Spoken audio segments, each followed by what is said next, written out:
ஆத்ம வித்யா யோகாவின் ஆன்மீக நறுமணம் ஆக்கம் பெறும் நம் மனம். ஒரு துறவியிடம் பத்திரிக்கை ரிப்போர்ட்டர் கேள்வி கேட்டார். ஐயா, நீங்கள் முதல் சொற்பொழிவில் இணைப்பு மற்றும் தொடர்பு இந்த ரெண்டுக்கும் விளக்கத்தை நீங்கள் கொடுத்தீங்க. அதில் எனக்கு குழப்பம் நிறைய இருக்குது. அது இன்னும் கொஞ்சம் விளக்கி சொல்ல முடியுமான்னு கேட்குறாரு. இப்போது துறவி ரிப்போர்ட்டரிடம் கேள்விகளை கேட்க தொடங்கினார். ரிப்போர்ட்டருக்கு எரிச்சல் ஆகிடுது.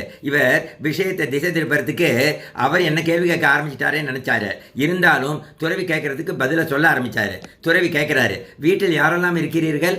ரிப்போர்ட்டர், என் தாயார் இறந்து விட்டார், தந்தையார் இருக்கிறார், 3 சகோதரர்கள் மற்றும் சகோதரி, அனைவருக்கும் திருமணம் ஆகிவிட்டது என்று பதிலளித்தார். துறவி, நீங்கள் உங்கள் தந்தையுடன் பேசுகிறீர்களா என்று கேட்டார். கேள்விகளை கண்டினியூ செய்கிறார் துறவி. கடைசியாக எப்போது அவரிடம் பேசினீர்கள் என்று கேட்கிறார். 1 மாதத்திற்கு முன்பு இருக்கலாம் என்றார் நிருபர். துறவி, உங்களுடைய சகோதர சகோதரிகளை அடிக்கடி சந்திப்பது என்றான் கேட்டார். குடும்பமாக சந்தித்தது எப்போது கடைசியாக என்று கேட்கிறார். நீண்ட பெருமூச்சுடன் நிருபர் சொன்னார், 2 வருடங்களுக்கு முன் ஒரு ஃபெஸ்டிவல் சமயத்தில் நாங்கள் சந்தித்துக் கொண்டோம் என்று. துறவி கேட்கிறார், எல்லோரும் சேர்ந்து எத்தனை நாட்கள் இருந்தீர்கள்?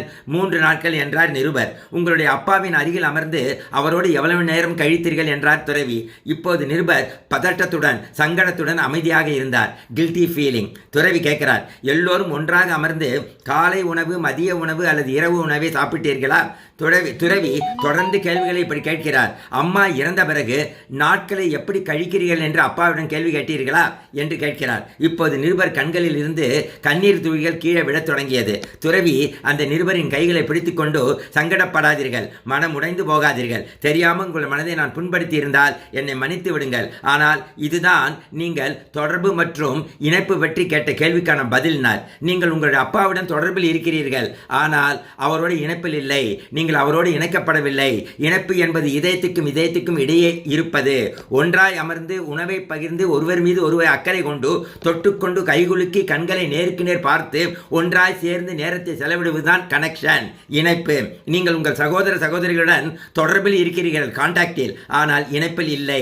இப்போது நிருபர் கண்களை துடைத்து கொண்டு எனக்கு அருமையான பாடத்தை கற்பித்தல் என்று நன்றியுடன் அந்த துறவியை வணங்கினார். இதுதான் இன்றைய வாழ்க்கையின் நிஜம். வீடாகட்டும் சமுதாயம் ஆகட்டும், ஒருவரும் நிறைய தொடர்பை வைத்திருக்கிறார்கள், ஆனால் எவரும் இணைப்பில் இருப்பதில்லை. எல்லோருமே அவரவர் சொந்த உலகில் மிகவும் பரபரப்பாக இருக்கின்றனர். நாம் இதுபோல் வெறும் தொடர்பை மட்டும் பராமரிக்காமல் இணைப்பில் வாழ்வோமாக. நம்முடைய அன்புக்குரிய அனைவரோடும் அக்கறையோடும் அன்பை பகிர்ந்து கொள்வதற்காக நேரத்தை செலவழித்து வாழ்வோமாக. அந்த துறவி வேறு யாரும் அல்ல, சுவாமி விவேகானந்தர். இறைவா நன்றி.